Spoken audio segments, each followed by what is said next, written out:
Hello guys, welcome back to my channel code reader channel में आप सबका स्वागत है। और आज हम लोग देखने जा रहे हैं पिन फाइल्स यूजिंग आईपीएफएस। तो आइए शुरू करते हैं।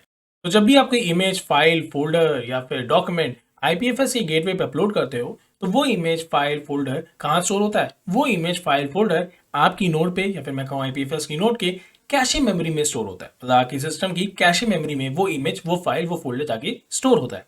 और इस चीज़ के बारे में हम लोगों ने बहुत ही डिटेल में बात की थी जब हम लोगों ने वर्किंग ऑफ आईपीएफएस के बारे में बात की थी। तो अगर आपने वो वीडियो नहीं देखा है तो उसको आप जाकर देख सकते हैं। तो जैसे ही लेट्स से हम लोगों ने अभी पिछले वीडियो में देखा कि किस तरह से मैंने एक इमेज को लिया था और उस इमेज को मैंने आईपीएफएस के गेटवे पे अपलोड किया था। तो वो इमेज बेसिकली कहाँ स्टोर हो गई होगी? वो मेरे कैशे में जाके स्टोर हो गई होगी। तो इसमें प्रॉब्लम क्या है? प्रॉब्लम ये है कि आपकी जो कैशे मेमोरी में डेटा होता है उसको रेगुलरली क्लीन किया जाता है। क्लीन मतलब कि जो भी अनयूज मेमोरी है, जो भी अनयूज डेटा है, उसको रेगुलर बेसिस पे गार्बेज कलेक्टर के थ्रू क्लीन किया जाता है। गार्बेज कलेक्टर क्या है? गार्बेज कलेक्टर एक तरह से आप समझ सकते हैं, ये एक ऐसी चीज़ होती है आपके ऑपरेटिंग सिस्टम में, आपके कंप्यूटर में, जो कि ये मेक श्योर करती है कि कोई भी अनयूज मेमोरी आपके सिस्टम में ना हो। क्योंकि अगर आपके सिस्टम में अनयूज मेमोरी होगी तो आपकी मेमोरी फुल हो जाएगी, और अगर मेमोरी फुल हो जाएगी तो आपका सिस्टम स्लो हो जाएगा। तो गार्बेज कलेक्टर का काम क्या है? ये जो भी अनयूज डेटा है आपके कैशे में या कहीं पे भी, उसको क्या करता है, वहां से वो रिमूव कर देता है, उसको वहां से हटा देता है। अगर आपको कैशे मेमोरी के बारे में थोड़ा डिटेल में जाना है तो आप यूट्यूब या गूगल पे सर्च करेंगे तो आपको जानकारी उसके बारे में मिल जाएगी। अब इसमें हो जाती है दिक्कत। दिक्कत क्या है? हो सकता है कोई ऐसा डेटा हो जो कि आप चाहते हो कि आपकी नोड पे, आपके आईपीएफएस की नोड पे हमेशा रहे। हो सकता है ये कोई ऐसा डॉक्यूमेंट है जो आप चाहते हो कि ये हमेशा मेरी नोड पे प्रेजेंट रहे, ताकि इन फ्यूचर अगर किसी पीयर को उस डेटा की जरूरत पड़े तो वो मुझसे रिक्वेस्ट कर सके। कभी ये डेटा मेरे कैशे से रिमूव ना हो, क्योंकि ये डेटा हो सकता है आपके लिए इंपॉर्टेंट हो और आप चाहते हो कि ये डेटा हमेशा एक, मतलब सबके पास अवेलेबल है, ये डेटा कभी भी रिमूव ना हो, कभी भी। तो उस केस में आप क्या करते हो? उस डेटा को, उस इमेज को, उस फाइल को पिन कर देते हो। तो पिन करने से क्या होता है कि जब भी ये गार्बेज कलेक्टर आता है आपके कैशे पे और आपके डेटा को रिमूव करने की कोशिश करता है, तो वो डेटा को रिमूव नहीं कर पाता है। वो डेटा को एक तरह से, एक आप समझ सकते हैं, एक प्रोटेक्शन मिल जाती है कि ठीक है, ये डेटा आपके कैशे मेमोरी से रिमूव नहीं होगा, वो आपके कैशे मेमोरी में हमेशा स्टोर होता है जब तक कि आप उसको अनपिन नहीं कर देते। और इसके लिए अगर आपको चेक करना है कि ये कैसे किया जाता है, तो आपको सिंपली जाना है अपने आईपीएफएस पे। और यहाँ पे अगर आप आएंगे, ये देखेंगे हम लोगों ने कल ही आई थिंक ये वाली इमेज को अपलोड किया था। तो आप इस पर अगर यहाँ पे इस थ्री डॉट्स पे क्लिक करेंगे तो आप देखेंगे सेट पिनिंग का ऑप्शन आएगा। आप इस पर क्लिक करिए, यहाँ पे देखिए लिख के आ रहा है select where you would like to pin this item. अब इसका क्या मतलब है मैं आपको बताता हूँ।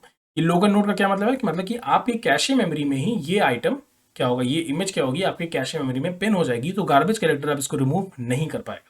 तो यहाँ पे अगर मैंने इसको सेलेक्ट किया, अप्लाई किया, तो आप देखेंगे कि ये ऑब्जेक्ट, ये इमेज अब मेरे कैशे मेमोरी में एक तरह से पिन हो गई है। अब गार्बेज कलेक्टर इसको रिमूव नहीं कर सकता। अब ये जो पिनिंग का प्रोसेस है, हो सकता है कि भाई आप नहीं चाहो कि आपके सिस्टम पे हो, आप चाहते हो कि वो मैं किसी और चीज़ पे करूँ, मतलब किसी और जगह पे करूँ। तो इसके लिए अलग अलग आपके पास ऑप्शंस हैं। वो ऑप्शंस क्या है? जैसे कि हम लोगों ने पिनाटा का यूज़ किया था, अगर आपको याद हो एनएफटी वाले वीडियो में, जहाँ पे मैंने एनएफटी बना के दिखाई थी, एनएफटी को डिप्लॉय करके दिखाया था, क्रिएट करके दिखाया था, वहाँ पे मैंने क्या किया था, पिनाटा सर्विसेज का यूज़ किया था। डेफिनेटली उस केस में आपको क्या होता है, उस केस में आपको कुछ प्राइस पे करना पड़ता है, क्योंकि वो एक तरह से एपीआई की तरह वर्क करते हैं, तो इसलिए आपको वहाँ पे कुछ प्राइस पे करना पड़ता है। और क्योंकि आप एक तरह से उनकी स्पेस भी ले रहे हो, राइट। अब ये इमेज मैं नहीं चाहता कि मेरे कैशे में स्टोर हो, वो मैं चाहता हूँ कि वो उनके कैशे में कहीं स्टोर हो, तो डेफिनेटली मैं उनके सिस्टम पे कुछ स्पेस ले रहा हूँ, इसीलिए मुझे वहाँ पे करना पड़ता है।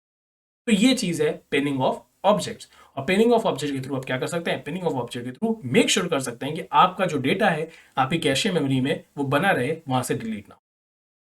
और इसी के साथ हमारा ये आईपीएफएस का कोर्स खत्म होता है। और अगर आप इसका प्रैक्टिकल यूज़ देखना चाहते हैं, जहाँ पे आप देखना चाहते हैं कि आईपीएफएस को किस तरह से यूज़ किया जाता है, क्योंकि ये जो कोर्स था ये मोस्टली थियोरेटिकल था, बट हाँ, अगर आप इसको प्रैक्टिकली यूज़ करना चाहते हैं तो मैंने इसके लिए एक कोर्स बनाया है, एनएफटी का फुल कोर्स बनाया है। वो यूट्यूब पे आप जाएंगे, आप मेरी प्लेलिस्ट पे जाएंगे, पूरा वो अवेलेबल है। मैं आई बटन में वैसे लिंक शेयर कर दूंगा। वहाँ पे मैंने क्या किया, वहाँ पे मैंने एक इमेज की एनएफटी क्रिएट की है और उस इमेज को मैंने स्टोर किया है आईपीएफएस पे। तो जिस तरह कैसे वो कोडिंग होती है, क्या होता है, क्या पूरा प्रोसेस है आईपीएफएस को यूज़ करने का अपने स्मार्ट कॉन्ट्रैक्ट के साथ, ये सारी चीज़ें मैंने उस वीडियो में बताई है। आप वहाँ पे उसको जाके देख सकते हैं। और इस पीपीटी की लिंक, जो ये मैंने प्रेजेंटेशन बनाई है, इसकी लिंक मैं डिस्क्रिप्शन में दे दूंगा, आप जाके इसको वहाँ से चेक कर सकते हैं। And very very congratulation for completing this course. I hope आपको ये कोर्स करने में मजा आया होगा। तो आई होप आपको वीडियो अच्छा लगा होगा। अगर आपको वीडियो अच्छा लगा तो इसे लाइक करना बिल्कुल मत भूलिएगा, और अगर आप मेरे चैनल पर नए हैं तो इसे सब्सक्राइब करना बिल्कुल मत भूलिएगा, क्योंकि मैं डेली नए वीडियोस अपलोड करता हूँ। रेगुलरली मेरे चैनल पर नए नए कोर्सेज भी आते रहते हैं। साथ ही साथ ये हमारी इंस्टाग्राम की कम्युनिटी है, इसको भी आप ज्वाइन कर सकते हैं, मुझसे डायरेक्टली इंटरेक्ट कर सकते हैं। प्लस जो भी कोर्सेज रिलेटेड नए नए अपडेट्स होते हैं मैं वो इंस्टाग्राम आईडी पे देता रहता हूँ। तो मिलते हैं हम लोग नेक्स्ट कोर्स में, तब तक के लिए बाय बाय।